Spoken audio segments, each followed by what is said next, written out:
Hey guys, ReallyX here. So yeah, I'm here with a deck profile, and this deck profile will be on the long-awaited Master of the Fifth Element deck profile.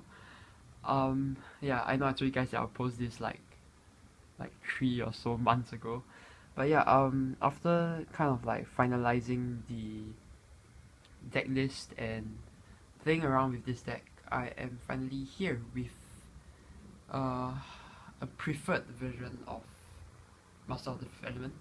So I've been playing this deck for a long time, and in my opinion, it is the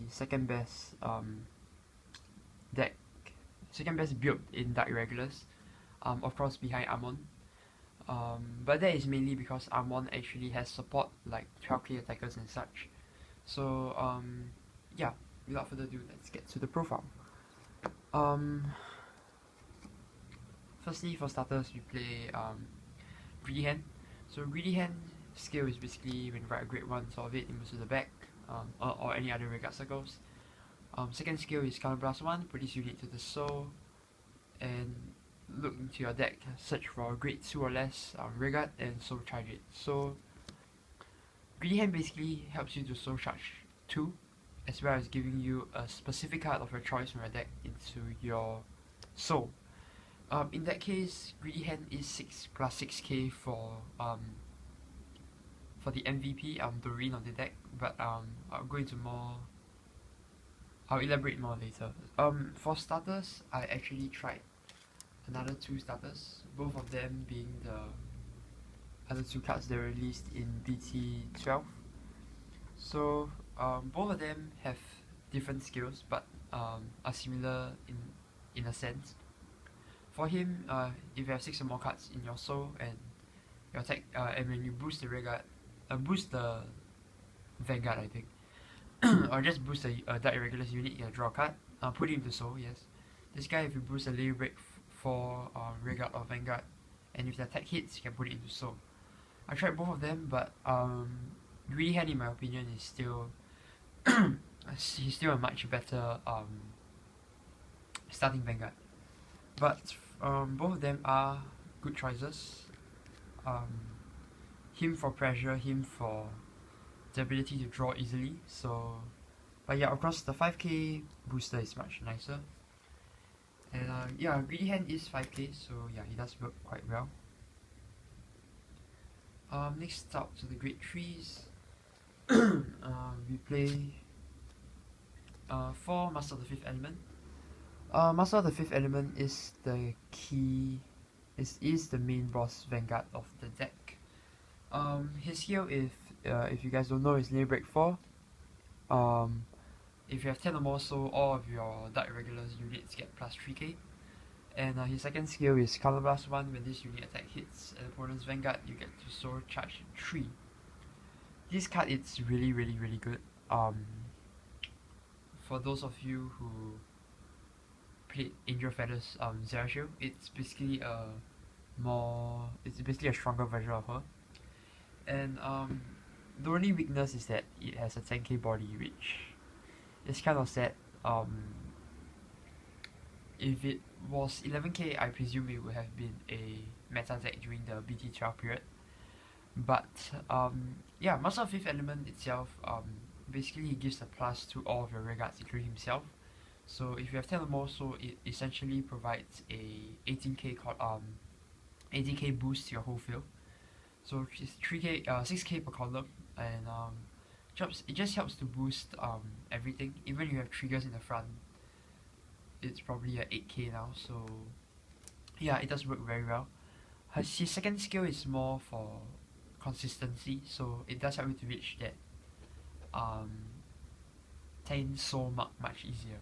So yeah, for MOFEs, I might bring it down to 3, but my luck in drawing grade, my luck in getting him isn't very good, so that's why I play 4. If you guys want to play 3, it's fine with me. Since MOFE isn't an 11k base, 3 is a good number as well. This up, I play 4 Break Rights, MVP number 1 of the deck. Dancerian basically is what makes Dark Irregulars so strong. His skill is Lay Break 4 when the Dark Irregulars unit rides on top of him.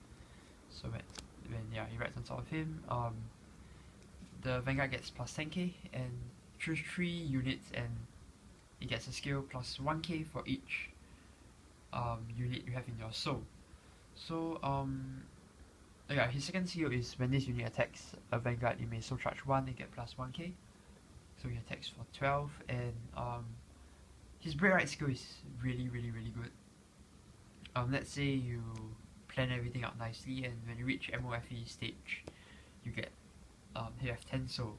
In that case, Dantarian acts as a dual Gancelot liberator in a way, and helps to vastly boost your whole entire field. It's great for, you know, when your opponent's at 4 damage and you want to pressure him. It is really good.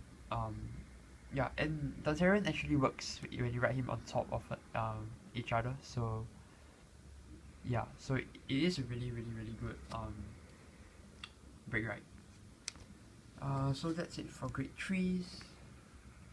Let's start moving on to grade 2s. For grade 2s, I play 10 grade 2s.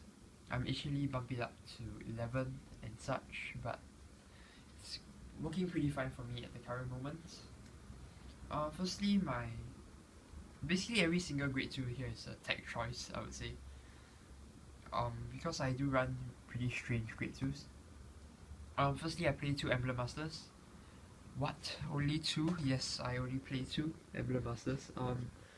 Emblem Masters work well as your Vanguard turn 2, and yeah, it's pretty useful.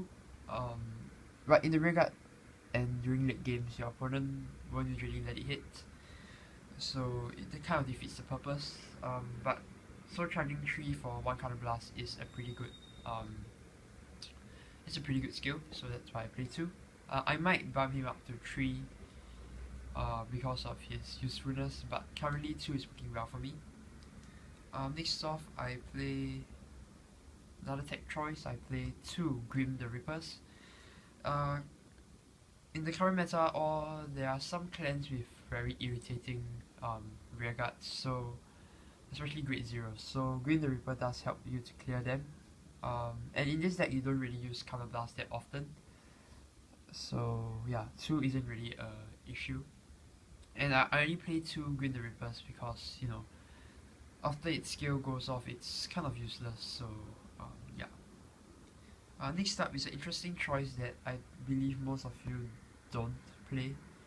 I play 2 Knowledge Drunkards. Knowledge Drunkard is a really good card, aside from the fact that it only has an 8k body. Knowledge Drunkard's skill is when this attack hits an opponent's Vanguard, you may soul charge 1 card from your hand and draw a card. So essentially, you are choosing what card you get to soul charge, and you do get a free draw from it. But the 8k is a downside, so yeah. That's why I prefer to ride him as opposed to calling him to the rearguard. But late game, when MOFE does have his 10 soul, he does swing for 11. So that is pretty good, I guess. Yeah. So yeah, for the remaining 4 cards, I play 4 Psychoglaive. So this guy is a House of Amon card. Why I play him is because there is a lack of attackers in Master of the 5th Element deck, because you can't play the 12k attacker for Amon. So I play this guy because when you have 6 or more, so you can counterblast 1, soul charge 1, and yeah, he swings for 14. So when you get MOFE off, he swings for 17 alone, and that is pretty devastating. So yeah, I only play 10 grade 2s. Moving on to the grade 1s. Of course, firstly I play 4 negates. I got the House of Amon ones because yeah, I didn't have the O ones. Doesn't really matter in this deck, but yeah, so I play 4 of negates. Next up would be MVP number 2 of the deck. For Doreen the Truster. Doreen was a card that I was experimenting with. I used to play 2, I bumped it up to 3, and now I bumped it up to 4. Doreen is basically what makes Dark Irregulars good. Her skill is Soul Charge 1 and she gets plus 3k. So this makes every single, like I think like half of your deck plus 3ks and more. So for example, Greedy Hand would be plus 6k. MOFE would be a inconsistent but good final turn push, plus 9k. Dunsarian, because of his second skill, would be plus 3. Psychoglyph plus 3, plus 3, and plus 3. So in this case, currently all of my cards, except for Green the Reaper, does actually give Doreen a advantage. As such, this makes her the best rearguard in Dark Irregulars for sure. And she does help me to close up games really well, because columns can reach 60-70ks easily during your final turn push. And it's not just one column. Each column that does have a Doreen actually has the ability to reach up to that amount. Me and my friends, we have a nickname for Dark Irregulars. It's basically the Calculator Clan. When we play Vanguard and we use Dark Irregulars, because my friend, he plays Armor Reverse, occasionally we use the Calculator because the power is so massive, it's hard to count. And yeah, so Doreens are what make the deck good, yeah, in a sense. So I play 4 to maximize the chances of her in the rearguards. If you have a Doreen behind each of your columns, you are quite guaranteed to win the game. So yeah, Doreens are great. Next up, 3, what's her name? Oh gosh. Yeah, I forgot her name, but essentially, her skill is when she boosts Dark Irregulars unit and attack hits, get to Soul Charge 1. I like her early game behind the Vanguard, late game as well, because when your attack hits you get Soul Charge, and behind the Vanguard it is quite hard. It's quite likely to be able to Soul Charge early game. And lastly, for grade 1s we play 4 Dimension Creepers, or as me and my friend call it, we call it Slime Guys. Dimension Creeper is basically the number 1 target for Greedy Hand and and Knowledge Drunkard. So Knowledge Drunkard and Greedy Hand, if I do use their skills, I do search for him most of the time. And Dimension Creeper is basically MVP 3 of the deck. So it does help to its skill, if you guys don't know, it's Soul Blast this unit and you get the Soul Charge 2. So essentially he's a plus 6k to Doreen, and yeah, you can do it anytime, as well as him being a 7k booster. During late game pushes, you can just Soul Blast everything, and you know, it just attacks for massive numbers. So yeah, Dimension Creeper, and you get to store him in the soul, let him creep, if I may, creep in around in the soul, and when you need him, you can just, you know, Soul Blast him. And yeah, downside for Dimension Creeper is that because in the MOFE deck you usually only want about 10 soul, yeah, and final turn you just use everything. So if you don't end it up final turn, there's a high chance that you might deck out, and Dimension Creeper is a large reason. But aside from that, that usually doesn't happen. I hardly deck out, and yeah, Dimension Creeper is a really good grade 1. So yeah, heads up to Bushiroad for introducing this guy. So now onwards to triggers. Okay, for crits first, Dark Knight of Nightmareland, this guy Soul Charge and plus 3k, so essentially he's a plus 6k to Doreen.